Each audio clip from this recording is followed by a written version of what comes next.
Welcome news স্পোর্টসে আপনাদের স্বাগত। আজকে গোয়াতে সুপার কাপে ইস্টবেঙ্গল ভার্সেস পাঞ্জাব এফসির একটি গুরুত্বপূর্ণ ম্যাচ ছিল, যেটি সেমিফাইনাল ম্যাচ। সেই ম্যাচটিতে ইস্টবেঙ্গল পাঞ্জাব এফসিকে 3-1 গোলে হারিয়ে সুপার কাপে ফাইনালে পৌঁছে গেল। প্লিজ চ্যানেলটা সাবস্ক্রাইব করুন, লাইক করুন ও শেয়ার করুন।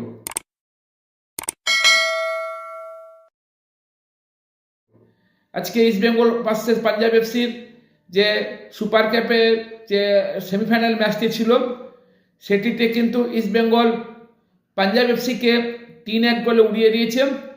ইস্টবেঙ্গলের পক্ষে প্রথম গোল করেন রশিদ, এরপরে পেনাল্টিতে পাঞ্জাব এফসি একটি গোল শোধ করেন, তারপরে কর্নার থেকে গোল করে শিবলের, এরপরে লাস্টে গোল করে সাউল ক্রেসপো।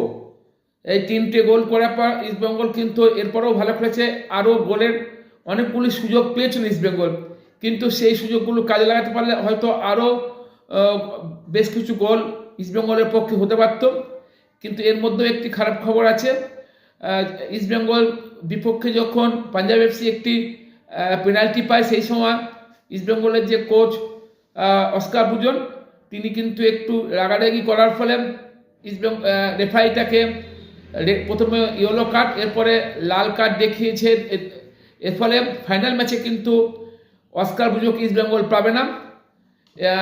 যদিও এর ফলে ইস্টবেঙ্গল পক্ষে কিন্তু কোচিংয়ে সেই মুহূর্তে মাঠে থাকবেন বিনো জর্জ, তিনি কিন্তু আজকেও মাঠে ছিলেন। রশিদ যখন অস্কার বুজকে রেড কার্ড দেখানো হলো, এরপরে কিন্তু বিনো জর্জই মাঠে ছিল। যাই হোক, ইস্টবেঙ্গল কিন্তু আজকে দারুণ খেলেছে। অনেক দিন বাদ আবার কিন্তু সুপার কাপের ফাইনালে পৌঁছে গেল ইস্টবেঙ্গল। যদিও আরও কিছু গোল ইস্টবেঙ্গলের পক্ষে হতে পারত, কিন্তু তারপরে ইস্টবেঙ্গল একটু হয়তো গা ছাড়া দিয়েছিল। যখন ইস্টবেঙ্গল 3-1 গোলে এগিয়ে যায়, ইস্টবেঙ্গল হয়তো গা ছাড়া দিয়েছিল, যার ফলে সেই গোলগুলো হয়তো দেখতে পেলাম না। এর 7ই ডিসেম্বর ইস্টবেঙ্গলের বিপক্ষে খেলবে মুম্বাই এফসি ভার্সেস গোয়ার। আজকে যে 8টার সময় গোয়ার ফটেরার স্টেডিয়ামে খেলাটি আছে, সেই খেলা বিজয়ীর সঙ্গে ইস্টবেঙ্গল ফাইনালে খেলবে। তো আজকে ইস্টবেঙ্গল কিন্তু অনবদ্য খেলেছে। এই অনবদ্য খেলার ফলে ইস্টবেঙ্গল কিন্তু সেমিফাইনাল থেকে ফাইনালে পৌঁছে গেল সুপার কাপে। সুপার কাপ ফাইনালে জিতলে কিন্তু ইস্টবেঙ্গল আবার এএফসি খেলবে। ইস্টবেঙ্গলের যে এত ভালো টিম গড়া হয়েছে, তার একটু হলেও তার সুফল আস্তে আস্তে ইস্টবেঙ্গল পাচ্ছে।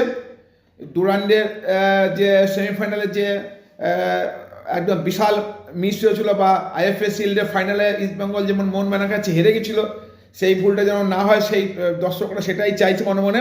যাই হোক, ইস্টবেঙ্গল কিন্তু পাঞ্জাব এফসিকে 3-1 গোলে হারিয়ে দিয়ে ফাইনালে পৌঁছে গেল। প্লিজ চ্যানেলটা সাবস্ক্রাইব করুন, লাইক করুন ও শেয়ার করুন।